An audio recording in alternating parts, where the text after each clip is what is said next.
News पर आप सभी दर्शकों का स्वागत है। मैं हूं आपके साथ नेहा वालिया। भारत विकास परिषद के कार्यक्रम में बतौर मुख्य अतिथि शामिल रहे उद्योगपति महेंद्र धानुका से कार्यकारी संपादक अक्षय राय ने खास बातचीत की है। एफएम न्यूज से एक्सक्लूसिव बातचीत में धानुका ने पीएम नरेंद्र मोदी की जमकर तारीफ की। उन्होंने पीएम मोदी की तारीफ करते हुए कहा कि मोदी इस समय विश्व के बड़े नेताओं में शामिल हैं। हालांकि अधिकारी उनकी स्पीड से काम नहीं कर रहे हैं और अभी भी बहुत लापरवाह और सुस्त बने हुए हैं। आइए सुनते हैं। नमस्कार, जय हिंद। आज भारत विकास परिषद का 100 साल पूरे हो गए। आप इसमें मुख्य अतिथि हैं। सर, एक सामाजिक संगठन से भी आप जुड़े हुए हैं, इंडस्ट्रियलिस्ट भी हैं। किस तरह की परिदृश्य आपको दिखता है इस देश में? माननीय सरसंघचालक मोहन भागवत जी का आज यहाँ आगमन हुआ और उनके उद्बोधन से हमारे मन में और जो है समाज सेवा की भावना जागृत हुई। हालांकि अभी सरकार ने CSR एक्टिविटीज कंपलसरी कर दी है कंपनीज के लिए, लेकिन जो हमारे बिजनेसमैन और मारवाड़ी लोग हैं राजस्थान के, वो पहले से ही हमेशा CSR एक्टिविटीज करते आए हैं और भारत विकास परिषद से जुड़ के हम इस दिशा में और आगे ले जाने का कार्य करेंगे। देश में जिस तरह से प्रधानमंत्री काम कर रहे हैं या फिर सरकार काम कर रही है, इसको किस तरह से इंडस्ट्रीज ले रहे हैं?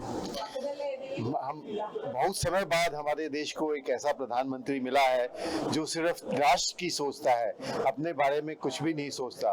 तो ऐसे प्रधानमंत्री मतलब विरला ही होते हैं। न सिर्फ देश में, पूरे विश्व के अंदर में आज वो एक नंबर के नेता बने हुए हैं। हमें उनके बताए हुए मार्ग के ऊपर में चलना चाहिए, तभी भारत जो है विश्व में नंबर 1 राष्ट्र बन पाएगा।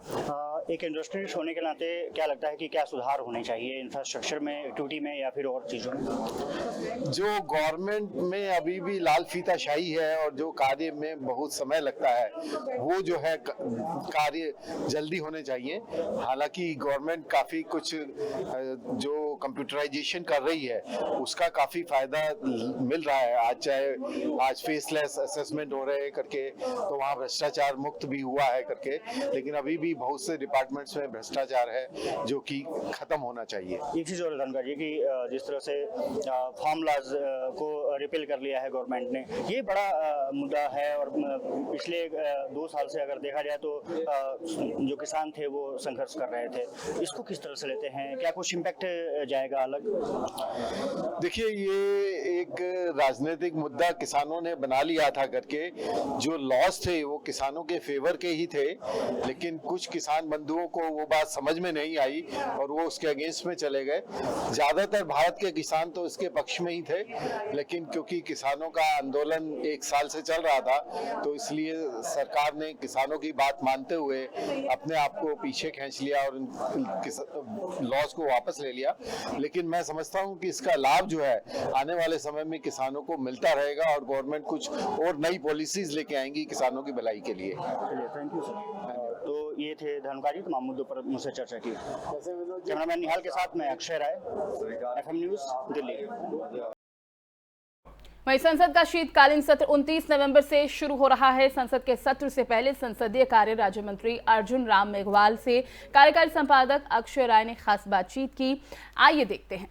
संसदीय कार्य राज्य मंत्री अर्जुन राम मेघवाल हमारे साथ मौजूद हैं। सर, विंटर सेशन काफ़ी महत्वपूर्ण इस बार का होने जा रहा है, क्या कुछ एजेंडा इस बार रहेगा? देखिए, 29 तारीख से हमारा विंटर सेशन शुरू होने जा रहा है। 28 तारीख को हम ऑल पार्टी मीटिंग में विपक्ष के साथ मिलेंगे। जो हमारे सामने बिल हैं जिनको पास कराया जाना है, वो उसकी सूची पेश करेंगे, वो अपने इशू भी बताएंगे। तो जो इशू सेलेक्ट होंगे चर्चा के लिए, और हम चर्चा के लिए तैयार रहेंगे। हम चाहेंगे कि सत्र चले, चर्चा हो, सरकारी कामकाज भी हो और जो विपक्ष के इशू हैं उनमें भी चर्चा होकर के सरकार की तरफ से उनमें भी जवाब हो। फॉर्म लॉज को भी रिपील किया जाएगा। फॉर्म लॉज, हाँ, वो विषय तो आएगा ही, वो आएगा विषय। कैमरामैन निहाल के साथ मैं अक्षय राय, FM न्यूज, दिल्ली। इस बुलेटिन में फिलहाल बस इतना ही। बाकी खबरों के लिए आप बने रहिए FM न्यूज के साथ।